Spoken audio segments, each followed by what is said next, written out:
თქვენ უკვე არჩევანს ქვეყანაში მიმდინარე მთავარი პოლიტიკური მოვლენების განხილვას იუსტიციის მინისტრთან ერთად გავაგრძელებთ. თეა წულკიანია გადაცემის სტუმარი. მოგესალმებით, ქალბატონო თეა. ქალბატონო თეა, დავიწყოთ საუბარი ჩვენს პრეზიდენტსა და მთავრობას შორის არსებულ დაპირისპირებაზე. ბოლო დღეებში, მას შემდეგ რაც გაეროში პრეზიდენტის ვიზიტი ჩაიშალა, ჩვენ გავხდით მოწმე საკმაოდ მწვავე განცხადებებისა, რომლებიც გაკეთდა გიორგი მარგველაშვილის მისამართით. მინისტრების მხრიდან არც თქვენს წყალობთ მას დიდად და ბიძინევანიშვილიც იმედგაცრუებას არ მალავს გიორგი მარგველაშვილთან დაკავშირებით. თქვენ ხართ ასე იმედგაცრუებული, როგორც ბიძინევანიშვილი? მოგესალმებით. მე პირველ რიგში ძალიან გულწრფელად მინდა შეშფოთება გამოვხატო იმასთან დაკავშირებით, რასაც ეს ბოლო დღეები და კვირები ამ თემასთან დაკავშირებით ჩვენ მედია სივრცეში ვესწრებით. კერძოდ იმას, რომ აბსოლუტურად მიუღებელია ჩემთვის, რომ ნაციონალური მოძრაობა იყოს, როგორც ეს თუნდაც ჩემს წინ დებატში ნაციონალური მოძრაობის წარმომადგენელი ამას აკეთებდა, ნაციონალური მოძრაობა დღეს არის თამაშობს გიორგი მარგველაშვილის ადვოკატის როლს. გიორგი მარგველაშვილი არ არის ის ფიგურა, რომელსაც სჭირდება ნაციონალური მოძრაობის ადვოკატობა და მე თუ მესმის ეს, რა თქმა უნდა, პრეზიდენტსაც ეს ესმის და მე არ მგონია, რომ მას ეს მოსწონდეს. თამაშობს ადვოკატის როლს თვლით, რომ ეთამაშება მარგველაშვილს, როგორც ეს ივანიშვილმა თქვა, იმისათვის, რომ მან შექმნას ახალი ოპოზიციური ფრთა. იცით რა, მე თქვი და კიდევ ერთხელ გავიმეორებ, რომ ქართული ოცნებიდან არავინ აურჩევია ქართულ ხალხს იმისთვის, რომ ნაციონალურ მოძრაობას ან ეთამაშოს, ან ეკეკლუცოს, ან ამგვარი ტიპის სისუსტე გამოიჩინოს. და თქვენ თვითონ რომ სწორედ ამას აკეთებს გიორგი მარგველაშვილი? არის მომენტები, როცა მე მასში ამ სისუსტეს ვხედავ, თუმცა მან ეს ჩემი ეჭვები მოდით დავუშვათ, რომ გაფანტა, როდესაც თქვა, რომ ის არ აპირებს არავითარ ძალებთან შეკვრას. მე ძალიან კონკრეტული წარმოდგენა მაქვს, თუ რა უნდა იყოს პრეზიდენტის როლი იმ კონსტიტუციის ფარგლებში, რომელიც ჩვენ არ დაგვიწერია, არც მე დამიწერია, არც ბატონ გიორგის დაუწერია, არავის ქართული ოცნებიდან ეს კონსტიტუცია არ დაუწერია. ეს კონსტიტუცია დაწერა ნაციონალურმა მოძრაობამ, რომელიც პრაქტიკულად შეიძლება ითქვას, იყო ჩაკეტილი თავის ოთახში და ბატონი ავთოდემიტრაშვილის მეთაურობით, ისე რომ ოპოზიციას არ გვიშვებდა ამ ოთახში, მე ძალიან კარგად მახსოვს, დაიწერა ეს კონსტიტუცია. ამ კონსტიტუციას, რომელიც ჩვენ მემკვიდრეობით გვერგო წინა მთავრობისგან, ბევრი პრაქტიკაში ცვლილებები მოჰყვა, რაც ხანდახან მთავრობას გაუჭირდა, მორგებოდა ამ ახალ როლს, რომელიც არის ხაზგასმით უნდა ითქვას ამ კონსტიტუციით მთავრობა პოლიტიკური პროცესის წამყვანი ამ ქვეყანაში და არავინმე სხვა, ეს ასე წერია კონსტიტუციაში, პრემიერ-მინისტრს მიყავს საგარეო და საშინაო პოლიტიკა და მთავრობა იღებს ქვეყნისთვის სასიცოცხლო საკითხებთან დაკავშირებით გადაწყვეტილებებს. დღეს ამ კონსტიტუციით, რომელიც ჩვენ არ დაგვიწერია, მთავრობა იღებს გადაწყვეტილებებს საშინაო და საგარეო საკითხებზე. ეს ასეა და არა სხვაგვარად. რაც შეეხება პრეზიდენტს, მე არ ვიზიარებ იმ აზრს, მიუხედავად იმისა, რომ ეს კონსტიტუცია ჩაკეტილ კარს მიღმა, რომ დაიწერა, ამიტომაც არის ბევრი ხარვეზის შემცველი. მიუხედავად ამისა, მე არ ვიზიარებ იმ აზრს, რომ პრეზიდენტის ინსტიტუტი არის ან დამცირებული, ან დაკნინებული, ან შესუსტებული. პრეზიდენტი ამბობს, რომ მას სწორედ ამ კონსტიტუციით მინიჭებული უფლებამოსილებების შესრულების საშუალებას არ აძლევენ. ამას მოგახსენებთ სწორედ ამ კითხვაზე პასუხს. მე მიმაჩნია, რომ პრეზიდენტს ამ კონსტიტუციით აქვს ძალიან მნიშვნელოვანი როლები, რომელიც მგონია, რომ მან ჯერ ვერ მოირგო. და სასწრაფოდ მან ეს როლი და როლები უნდა მოირგოს, იმიტომ რომ ჩვენი გუნდი, ქართული ოცნების გუნდი, რომლის წევრიც არის გიორგი მარგველაშვილი, სხვაგვარად ქვეყნის პროგრესზე მუშაობას ვერ გააგრძელებს. რატომ ვერ მოირგო? თქვენ ამბობთ, რომ მან ვერ მოირგო ეს უფლებები. ეს ალბათ მას უნდა ვკითხოთ. იმიტომ ხომ არა, რომ შეიძლება მთავრობა არ უწყობს ამაში ხელს, თუ იმიტომ რომ თქვენ თვლით, რომ პრეზიდენტს მოდით უხეშად ვიტყვი, არ აქვს გაცნობიერებული და კარგად არ ესმის თავისი კონსტიტუციური უფლებამოსილებები. მოდით ეს მას ვკითხოთ. მე უბრალოდ როგორც იუსტიციის მინისტრი თავისუფლებას ვაძლევ, თქვა რომ როდესაც იყო საკითხი, ვინ უნდა მოაწეროს ასოცირების შეთანხმებას ხელი, რა თქმა უნდა, ცალსახად კონსტიტუციით ეს ეკუთვნოდა პრემიერს ცალსახად და ეს ასეც მოხდა. როდესაც საუბარია ვიზიტად სადღაც წასვლაზე, ამ შემთხვევაში ნიუ-იორკს გულისხმობ, როდესაც გაზაფხულიდან მთავრობა მუშაობს იმაზე, რომ დელეგაცია მიავლინოს გენერალური ასამბლეის სხდომაზე, იქ, ასე ვთქვათ, ახალი ვიზიტის წამოწყება ბოლო მომენტში თქონდა ქვეყნის იმიჯს აზიანებს. თუმცა არ იყოს ბოლო მომენტი, ქალბატონია, ჩვენ ამაზე ვსაუბრობთ, რომ ჯერ კიდევ თებერვალში იყო სახელობითი მოწვევა გამოგზავნილი პრეზიდენტის სახლზე, რომელიც მან მიიღო საგარეო საქმეთა სამინისტროსგან ივნისში. აი ამ შემთხვევაში შეიძლება თუ არა იმაზე საუბარი, რომ მთავრობა უშლის ხელს პრეზიდენტს შეასრულოს თავისი მოსაწვევზეა საუბარი. მოწვევაზე ბან კი მუნის მოსაწვევზე გაეროს კლიმატთან დაკავშირებულ მე არ ვთვლი, რომ კლიმატის ცვლილებების სამიტზე უნდა მონაწილეობდეს საქართველოს პრეზიდენტი. თუმცა ის მიიწვიეს ამ სამიტზე. გასაგებია, მაგრამ მე არ ვთვლი, კიდევ ერთხელ ვიმეორებ, რომ ის მაღალი დონე, როგორიც არის საქართველოს პრეზიდენტი, უნდა მონაწილეობდეს კლიმატის სამიტზე. ასეთ სამიტებზე შეიძლება მონაწილეობდეს ან მინისტრი, ან მინისტრის მოადგილე. ეს არის დამატებითი ღონისძიება იმ მთავარი ღონისძიებაზე, ისა რომელზეც მიემგზავრება მთავრობის დელეგაცია. კიდევ სხვა დამატებითი ღონისძიებებია, ერთ-ერთზე მე მივემგზავრები და იქ პრეზიდენტი არ არის მიწვეული, ვერ იქნება და რომ იყოს ეს მისი როლის დაკრინება, იქნებოდა რადგან ჩემი დონე საკმარისია იქ და ასე შემდეგ. თუმცა ეს კომისიის სახელზე გამოგზავნილი მოსაწვევი მას არ მიუვიდეს და მიუვიდეს რამდენიმე თვის დაგვიანებით. ეს მისი, ასე ვთქვათ, რჩევლების თეორიებია ალბათ. მე ამ თემაზე ინფორმაციას მე ამ ინფორმაციას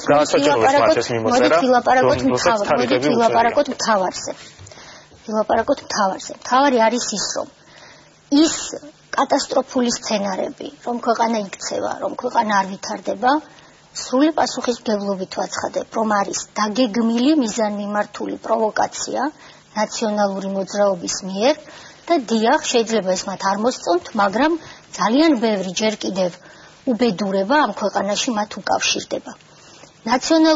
ნაციონალური მოძრაობის იდეოლოგია დღეს, რომელიც მე ვთვლი, რომ ეს პარტია ნელ-ნელა სექტად შეიძლება ჩამოყალიბდეს, თუ კი არ მიიღეს სასწრაფოდ ზომები ამის საწინააღმდეგოდ, მომდევნო უახლოეს პოლიტიკური საბჭოს სხდომაზე, საკუთარი პარტიის, მათი იდეოლოგია არის შემდეგი, რომ ჩვენს გარეშე ამ ქვეყანაში ქვაზე არ უნდა იყოს. უნდა დავხატოთ აპოკალიფსი, უნდა დავხატოთ კატასტროფა და საზოგადოებას ვაფიქრებინოთ, რომ ქვეყანა იქცევა. ქვეყანა არამც თუ არ იქცევა. ქვეყანა ვითარდება და ამას ვერ ეგუება ყოფილი ხელისუფლება. ჩვენი იდეოლოგია არის საპირისპირო. ჩვენი იდეოლოგია მთლიანად მორგებულია პროგრესზე.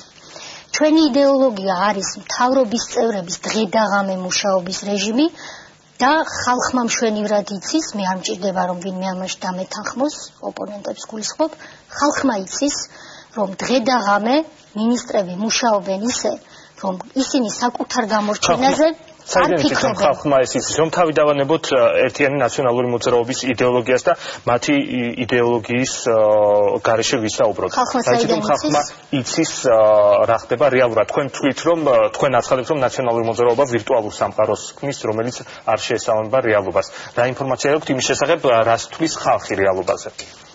ხალხი იმას თვლის, რასაც ხედავს. ხალხი ხედავს იმას, რომ დღეს ელიტური კორუფცია. თქვენ საიდან ხედავთ, რას ხედავს ხალხი? იმიტომ რომ ჩვენ ოფიციალური რეიტინგებით, კი ბატონო, NDI-ის რეიტინგებით, რომელსაც არ იზიარებს ქართული ოცნება, ჩვენ ხედავთ, რომ მაჩვენებლები თუნდაც მთავრობის მიმართ ნდობა სულ უფრო კლებულობს. თქვენ ხომ ხართ ხალხი? დიახ. და თქვენ თვლით, რომ დღეს ელიტური კორუფცია მძვინვარებს და მე კორუმპირებული მინისტრი ვარ? მე არ ვისაუბრებ პირადად ჩემს დამოკიდებულებაზე. მაგრამ ჩავთვალოთ, რომ კითხვაზე პასუხი არის ის, რომ არა. ეს ასეა, იმიტომ რომ ვერ იტყვით საწინააღმდეგო წინააღმდეგ შემთხვევაში მოიტყუებით. აქედან გამომდინარე, ხალხმა იცის, რომ კრიმინალი გაუარეს და მე როგორც ხალხის წარმომადგენელი ვთვლი, რომ კრიმინალი გაუარეს და დღეს ხალხმა იცის, მათ შორის თქვენც, რომ ელიტური კორუფცია არ არის, რომ მინისტრები არ მუშაობენ საკუთარ თავზე და მთავრობა არ არის კლანი. ნაციონალური მოძრაობის მმართველობა იყო კლანი. დღეს ჩვენ ვართ საკმაოდ ჭრელი გუნდი და მე ოპოზიციაში ყოფნის დროსაც ვამბობდი, რომ ჭრელი ქართული ოცნება, ჭრელი კოალიცია პოლიტიკურად ეს არის ჩვენი სიმდიდრე და როდესაც მავანი საუბრობს იმაზე, რომ შეიძლება მონოპოლიზაცია მოხდეს ხელისუფლებას, ეს არის, რა თქმა უნდა, არასწორი, იმიტომ რომ უფრო მეტი სიჭრელე და შიდა დემოკრატია ჩვენს კოალიციაში რომ არის, მე არ მინახავს. ეს არის რეალობა, ეს კარგია, მაგრამ დღეს გამოხატულება ის, რასაც ხედავს ხალხი და ეს ფაქტია, ამას გამოგონება არ ჭირდება, რომ მაგალითად აჭარაში დღეს სახეზე გვაქვს ორი კლანის დაპირისპირება, ორივე არის ქართული ოცნების წარმომადგენელი, ყოველ შემთხვევაში იყო აქამდე მურმან დუმბაძე და ორივეს მიმართ არსებობს ბრალდება ნეპოტიზმში. ისინი ერთმანეთს ადანაშაულებენ ამაში. იცით რა, მე არ დავარქმევდი მათ კლანებს, კლანად ვინც მიმაჩნდა, ეს თქვი ხმამაღლა. მე არ ვიტყოდი რომ ეს არის ორი კლანი, ეს არის აბსოლუტურად მიუღებელი ჩემთვის დაპირისპირება და მე სწორედ კარგი კითხვა დამისვით, ამაზე მინდოდა რომც არ დაგესვათ კითხვა მელაპარაკა. დღეს ქართული ოცნების კოალიციაში როგორც არასდროს და მე ამას ყველას გასაგონად ვამბობ, აუცილებელია ვიყოთ ერთად. ამას ვამბობ პრეზიდენტის გასაგონად, ამას ვამბობ სიჭრელის მიუხედავად, იმიტომ რომ ჩვენ ერთად მოვედით ხელისუფლებაში და ის უთანასწორო ბრძოლა, როდესაც მე სხვებმა არაერთმა სიცოცხლე დავდეთ სასწორზე. დღეს აქ მჯდარ ადამიანს არც ხვენია და ბერს ლაპარაკობს, გულისხმობ ბატონ მიშა მაჭავარიანს. ჩვენ ის უთანასწორო ბრძოლა გავიარეთ, სადაც მეც, ჩემი ახალგაზრდული მოძრაობის წევრებიც, მე მხოლოდ ჩემ თავზე ვისაუბრებ. მაგრამ ეს შეგიძლიათ გაამრავლოთ იმდენ კანდიდატზე, რამდენი კანდიდატი წავდა ქართულ ოცნებას. სიითი თუ მაჟორიტარები. იმდენჯერ შეგიძლიათ ეს პრობლემები გაამრავლოთ, რასაც ახლა მე ვიძახი მხოლოდ ჩემს მაგალითზე. ჩვენ მეც და ის ახალგაზრდა პირტიტველა ბიჭები და რა თქმა უნდა ის ძალიან აქტიური გოგონები, ვინც გვერდში მედგნენ და თავიანთი მომავლისთვის ჩემთან ერთად იბრძოდნენ. მათ დადეს სიცოცხლე სასწორზე. აი ეს იყო მაშინდელი რეალობა. აქედან გამომდინარე, როცა პრეზიდენტ მარგველაშვილის დავესესხები და ვიტყვი, როდესაც ვერდიქტი ნაციონალურ მოძრაობას გამოუტანა ხალხმა 1 ოქტომბერს, ამ ვერდიქტის ერთგული ყველამ ნება უნდა ვიბოძოთ და დავრჩეთ ბოლომდე. ჩვენ არ უნდა აგვერიოს სად არის გამოწვევა. დღეს არის გამოწვევა მრავალსახის, ტერიტორიული მთლიანობა. ის ტერიტორია, რაც დახვდა ნაციონალურ მოძრაობას, მათი უგუნურული პოლიტიკის შედეგად შემცირდა ჩვენი ტერიტორიები, დღეს აგერ ტანკი დგას ოკუპანტი რამდენიმე კილომეტრში. ჯანდაცვის პრობლემებზე ძალიან ბევრს მუშაობს ბატონი სერგეენკო და გარღვევა მომხდარი ამ სფეროში, მაგრამ ბევრი რამ კიდევ გასაკეთებელია და დღე-დაღამე მუშაობს ეს ადამიანი. ჩვენი მთავარი გამოწვევა არის სიღატაკის და სიღარიბის დაძლევა, რა მდგომარეობაში დაგვახვედრეს რიგითი ადამიანის ეკონომიკური და ფინანსური მდგომარეობა. აი იმ კაცმა და მისმა პარტიამ რომელიც აკიჭდა გამოწვევად რჩება, მაგრამ ეკონომიკის განვითარება უკვე ნელ-ნელა დგება სწორ გზაზე. ჩვენ დაგვხვდა აბსოლუტურად ნახინჯის სისტემა, როცა ჩემი წინა მორბედი მე შემიძლია შეგახვედროთ თქვენ პირადად იმ ბიზნესმენებს, ვინც 2012 წლის ბოლოს ჩემთან მოდიოდა და მეუბნებოდა, რომ დამიბრუნე უკან ფული, იმიტომ რომ ადეიშვილმა მაიძულა ეს გამეკეთებინა და მე ამის სურვილი არ მქონდა. დღეს ბიზნესი არის თავისუფალი. აი ყველაფერი ხალხმა იცის. რის საფუძველზე აცხადებთ თქვენ, რომ ეკონომიკა ნელ-ნელა მიდის გაჯანსაღებისაკენ, ჯერჯერობით სტატისტიკურად ისევ ეკონომიკური ვარდნა გვაქვს.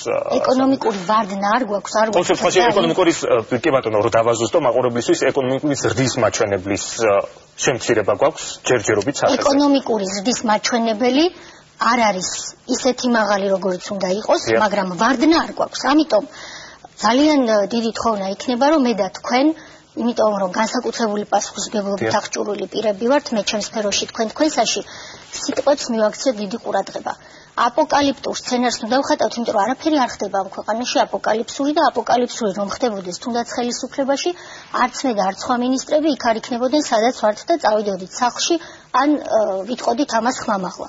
მე მგონი თუმცა ამაში მეც ახლა ფაქტების სტატისტიკის საფუძველზე ყოველ შემთხვევაში ფაქტის კონსტატაცია მოახდინე და აპოკალიფსური ამაში ნამდვილად არ არის, რომ ეკონომიკური ზრდის მაჩვენებელი მცირდება.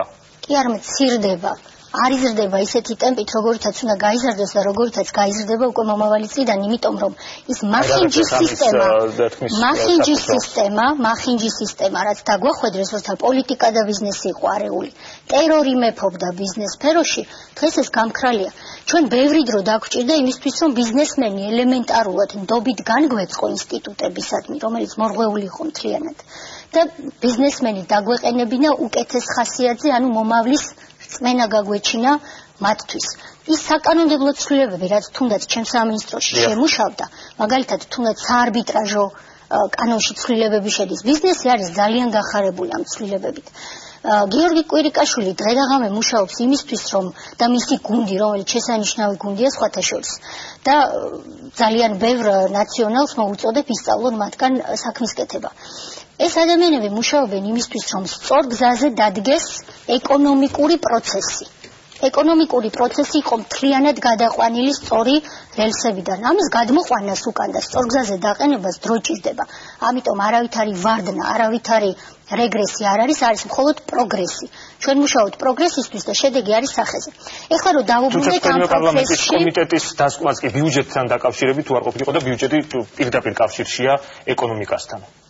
იცით რა, მე დეპუტატებს მოუწოდებდი, მათ შორის ესეთი ჩემი, ასე ვთქვათ, ბიუჯეტის შესრულების პირველი ექსიტვა ნეგატიურად. დიახ, მოუწოდებდი, როგორც მათ, ისევე ბატონ ნოდარ ხადურს, რომ უფრო მეტი ურთიერთობა იქონიონ ერთმანეთთან, სანამ საჯარო განცხადებებს გააკეთებენ. მაგრამ ეს არ არის ჩემი თემა ამ წუთში, მე დავუბრუნდები იმ ძალიან მნიშვნელოვან თემას, რაც არის მომავალი. მომავალში მე მესახება ასე, ალბათ ამისთვის გამიძახეთ, იმიტომ რომ გაინტერესებთ მე რა მესახება, როგორც იუსტიციის მინისტრი. მე მესახება ჩვენი მუშაობა შემდეგნაირად, რომ არ მაინტერესებს არც ნიუ-იორკის ინციდენტი და არაფერი, მე ზუსტად ვიცი რა უნდა აკეთოს საქართველოს პრეზიდენტმა, ჩემმა პრეზიდენტმა, ყველაზე ლეგიტიმური არჩევნებით არჩეულმა პრეზიდენტმა, რომლის დემოკრატიული წესით არჩევისთვის, მათ შორის მე და ქართული ოცნების თითოეულმა წევრმა მოხჩაუხრელად ვიშრომეთ. ის იყო ჩვენი კანდიდატი და ახლა არის უკვე ჩვენი კოალიციის კანდიდატი პრეზიდენტი გამხდარი არჩეული დემოკრატიულად 5 წლით. მე ვფიქრობ, რომ მომავალი ალბათ ასეთი უნდა იყოს იმისთვის, რომ პროგრესზე ვიმუშაოთ ყველამ ერთ რიტმში. იმედი მაქვს ამას გაიზიარებს ყველა. კერძოდ, მთავრობა ყველამ ეს უნდა გავიგოთ. არის კონსტიტუციურად ყველაზე დიდ დისკომფორტში. რადგან მთავრობას და დიახ, მთავრობის მეთაურს, პრემიერ-მინისტრს მიჰყავს კონსტიტუციის თანახმად შიდა და საგარეო პოლიტიკა. ეს წერია შავით თეთრზე კონსტიტუციაში. ეს ნიშნავს იმას, რომ ზღვა პასუხისმგებლობები გვაქვს მინისტრებს და ზღვა პასუხისმგებლობები აქვს პრემიერ-მინისტრს. ხოლო პრეზიდენტი არის კონსტიტუციურად უფრო კომფორტულ მდგომარეობაში და მე მწყინს, რომ მან ეს როლი თუ როლები ჯერ ვერ მოირგო, მაგრამ მე მჯერა, რომ ეს შეიცვლება ძალიან მალე. კერძოდ, ეს რა კონსტიტუციური კომფორტია? ეს არის ადამიანი, ამიტომაც ვერავითარ შემთხვევაში ვერ ეთანხმები იმას, რომ შემცირებულია, შესუსტებულია, დამცრობილია და ასე შემდეგ. კონსტიტუციაში მარგველაშვილს არ ეთყობა, რომ კომფორტში იყოს ამ ეტაპზე. ხო და ეს მწყინს, იმიტომ რომ ყველა საფუძველი აქვს იმისა, რომ იყოს კონსტიტუციურ კომფორტში. კერძოდ, პრეზიდენტზე წერია კონსტიტუციაში ის, რაც არავიზე არ წერია. ეს არის გამაერთიანებელი. როდესაც ჩვენ გვყავს დასაბრუნებელი, არა მხოლოდ ტერიტორიები, ხალხი გვყავს დასაბრუნებელი. ის ახალი თაობა ოსების და აფხაზების, რომლებიც გაუცხოების რეჟიმში არიან. ამ ხალხის დაბრუნებაზე მთავრობასთან ერთად პრეზიდენტმა უნდა იმუშაოს.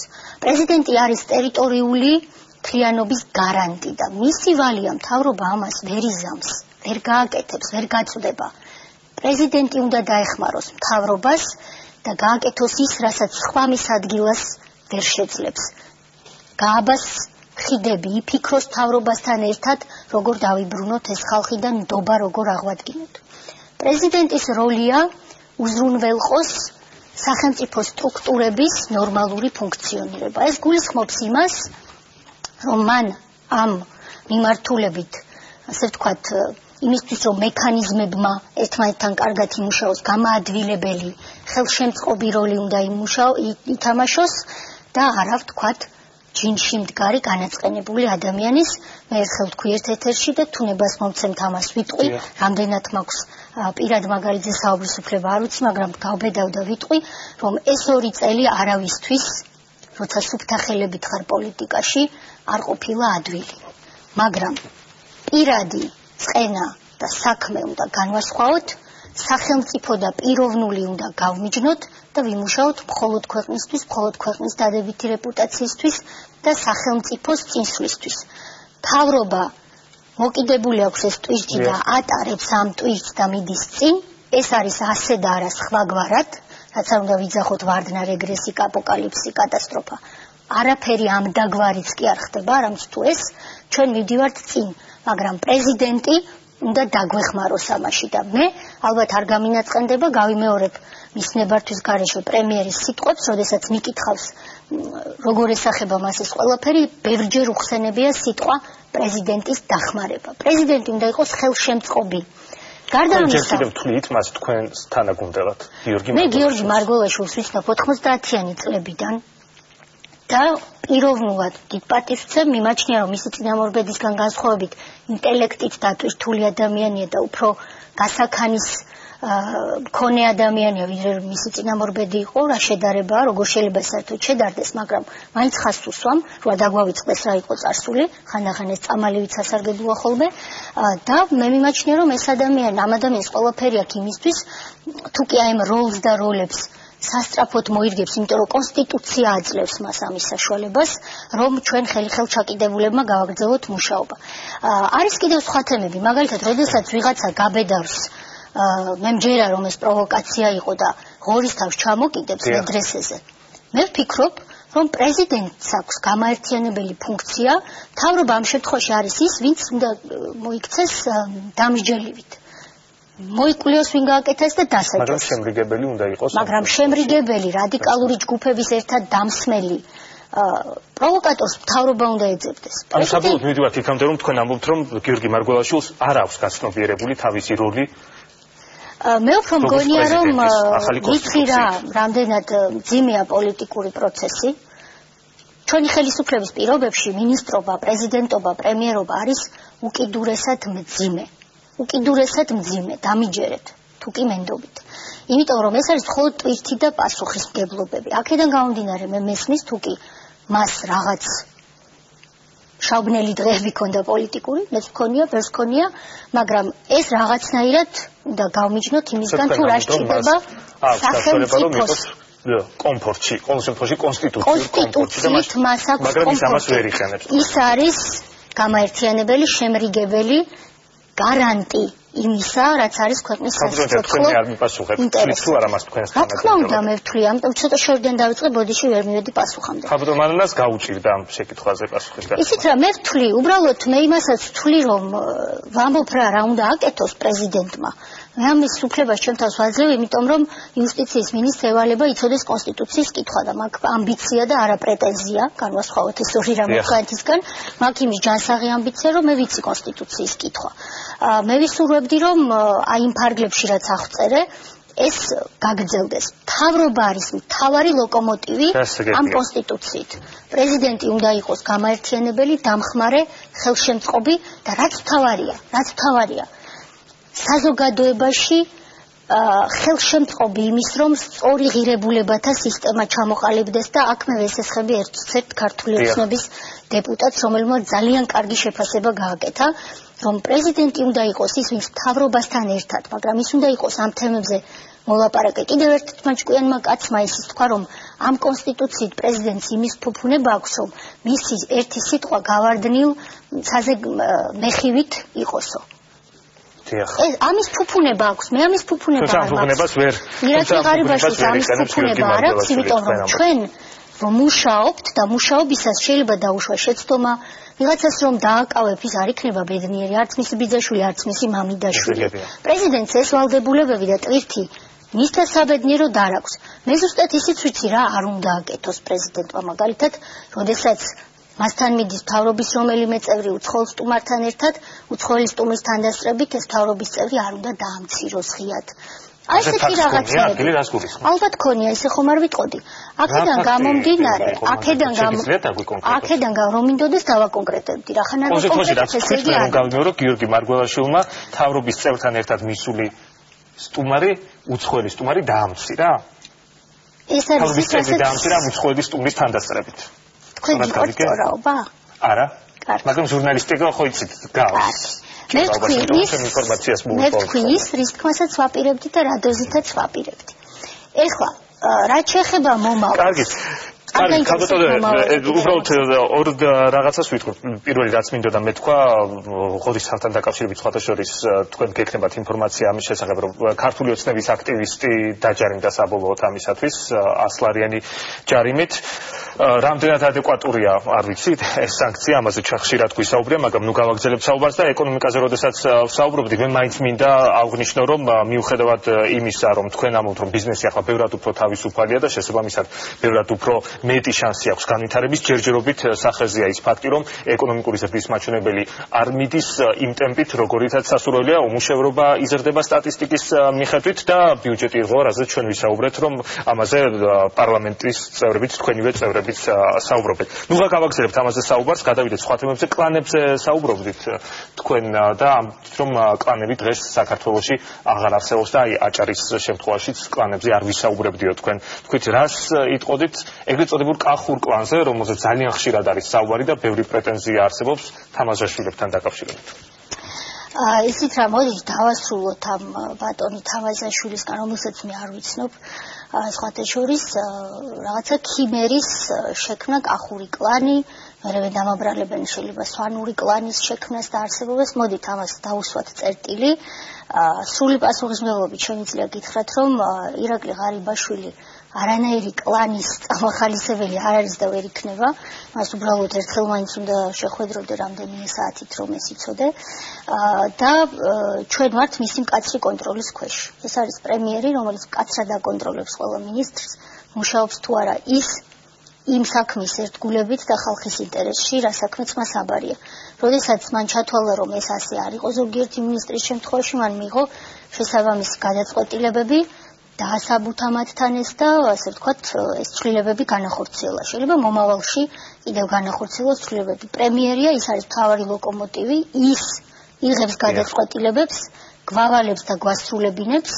არც ჩვენ ვართ მე მგონი უპასუხისმგებლო ხალხი, თქვენც კი ვერ მითხარით აგერ თვალებში მიყურებთ, რომ ასე ვთქვათ, დღეს დიახ არ არის ელიტური კორუფცია, მინისტრები დღეს მუშაობენ საკუთარი ჯანმრთელობის ხარჯზე მერწმუნედ ხალხისთვის. შეცდომები არის და იქნება, მაგრამ არანაირი შეცდომა არ ხდება ისეთი, რაც დადებიც გადაწონის მერწმუნედ. მომავალზე ამორჩეველი შეაფასებს აი რა კარგი რამე ორ წელიწადში. ამიტომ როდესაც კლანებზე წინა მთავრობას, როდესაც წინა ხელისუფლების დროსაც, როდესაც საუბრობდნენ კლანებზე, მათაც მსგავსი განმარტებები ყოლაფერს. არა, წინა ხელისუფლების დროს მე კლანებზე არ მისაუბრია. მე ვთქვი, რომ ეს იყო ხელისუფლება კი არა, კლანი, რომელსაც სათავეში ედგა ახლა უკვე ბრალდებული მიშა სააკაშვილი, რომლის კაპრიზებზე ტრიალებდა ქვეყანა. რომელმაც მაგალითად ხელი დააფარა გირგვლიანის მკვლელობის საქმეს, მე ეს არ მithქვამს, ღმერთმა იცოდეს, ეს თქვა სტრასბურგის სასამართლომ. ამიტომ მოდით ეს ოდიოზური ფიგურები ჩავაბაროთ წარსულს, თუმცა უნდა გვავიწყდება რა იყო წარსული. იმიტომ რომ წარსული არის ჩვენი აწმყოს ნაწილი და აწმყო იქნება მომავლის ნაწილი. ჩვენ ერთად უნდა გავიხედოთ მომავლისკენ. არჩევნების დღე რო დადგება, თქვენ იქნებით ამომრჩეველი 2016 წელს. თუ როგორ შალვა-ნათელაშვილი ამბობს, ვადამდელი საპარლამენტო არჩევნები. არა, არავით არის ვადამდელი საპარლამენტო არჩევნები არ იქნება, კოალიციის ლიდერმა და პრემიერმა ეს გასაგებად თქვა, რომ არ იქნება. მაგრამ 2016 წელი დადგება და დადგება ძალიან მალე. 2016 წელი, როდესაც დადგება და ჩვენ შევადარებთ 16 წელს და 12 წელს ერთმანეთთან, თქვენც კი მე ჩვენება რომ დღეს ვერ ცოტა ურწმუნო თომასავით გამოიყურებით, მაგრამ როცა შეადარებთ თქვენც კი დარწმუნდებით, რომ პროგრესი იქნება ხელშესახები და დაინახავთ, რომ ქვეყანა არის უკეთესი. დღეს ადამიანებს ბევრი შეჭირვება აქვთ, ამაზე არის მთავარი სამუშაო და არა იმ გაუთავებელ კითხვებზე, რომ რა არის თუ არა მარგველაშვილი თქვენი გუნდის წევრი. რა თქმა უნდა, მარგველაშვილი არის ჩვენი გუნდის წევრი, თუ ის სხვაგვარად არ გადაწყვეტს. ნახავთ, შეყვებადი ერთად მივაღეთ 2016 წლამდე და ნახავთ როგორი იქნება შედეგი. ხალხი გადაწყვეტს, ვინ მოვიდეს ხელისუფლებაში, რომლის ნაწილი თქვენ ხართ, რა თქმა უნდა. თუ კი არა ნაწილი ხართ. და თქვენ ხალხი გადაწყვეტს, დაბრუნდეს თუ არა ნაციონალური მოძრაობა ხელისუფლებაში. ხალხი გადაწყვეტს დარჩეს თუ არა ქართული ოცნება ხელისუფლებაში და რატომაც არა გადაწყვეტს მესამე ძალა ხომ არ მოვიდეს ხელისუფლებაში. თქვენ ახსენეთ ბრალდებული მიხეილ. ამისთვის მთავრობა მუშაობს, რომ არჩევანის თავისუფლ სიებს თუ აზუსტებთ საარჩევნოს.